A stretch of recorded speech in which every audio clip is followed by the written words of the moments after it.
this is not just the blockade. You have a whole series of hybrid warfare that include anything from hundreds of assassination attempts against Fidel Castro's life, Over uh, 600, right?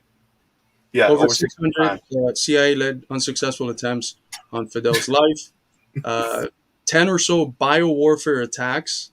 Most famously, you have the 1971 CIA orchestrated African swine fever virus. You also have the Bay of Pigs invasion in 1961. You have the backing and funding of groups and individuals who partook in terrorist bombings. The archetypical case here is Orlando Bosch and Luis Posada Garriles, who are perhaps the best known, specifically the latter's involvement in the 1976 bombing of Cubana Airlines Flight 455, which killed 73 people. And both of these figures are celebrated by the Miami exile community.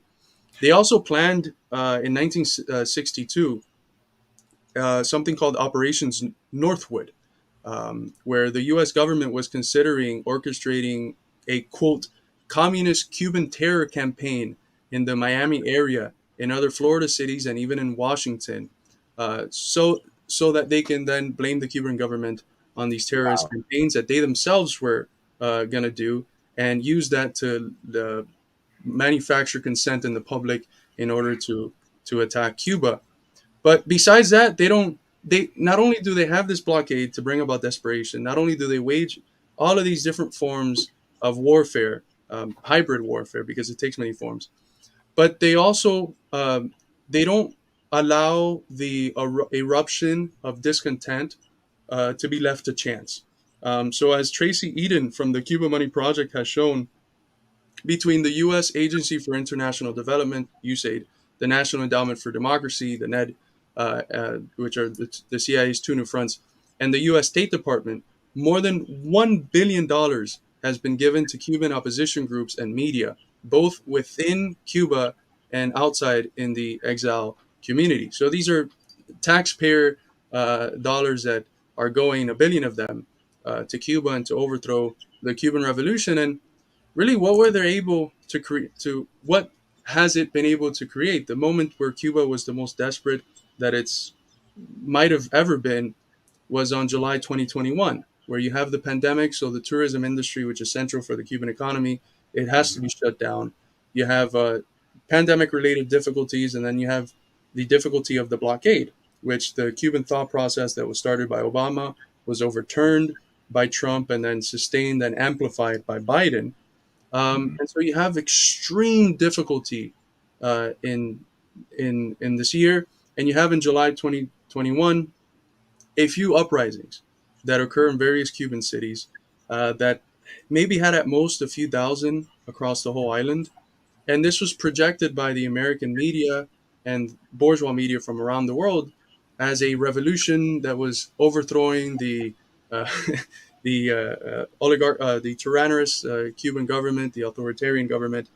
They were using pictures from like Egypt and pictures from pro-Cuban rallies. In Fox, they had Ted Cruz speaking, and in Fox, they had a picture of this Cuban rally, and they blurred the signs because when you unblurred them, what the sign said was "Las calles son de los revolucionarios."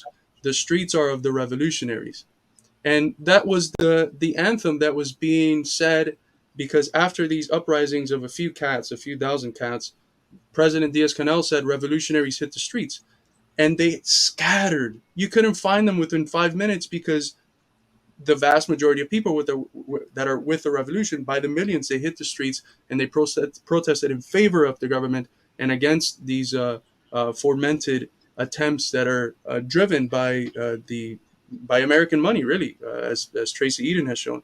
So they've done so much, and all they were able to do in terms of their attempted success at overthrowing the Cuban government was really get a few hundred, maybe a couple thousand cats to hit the street and then scatter as soon as Diaz-Canel said revolutionaries hit the streets. So they failed. They have failed.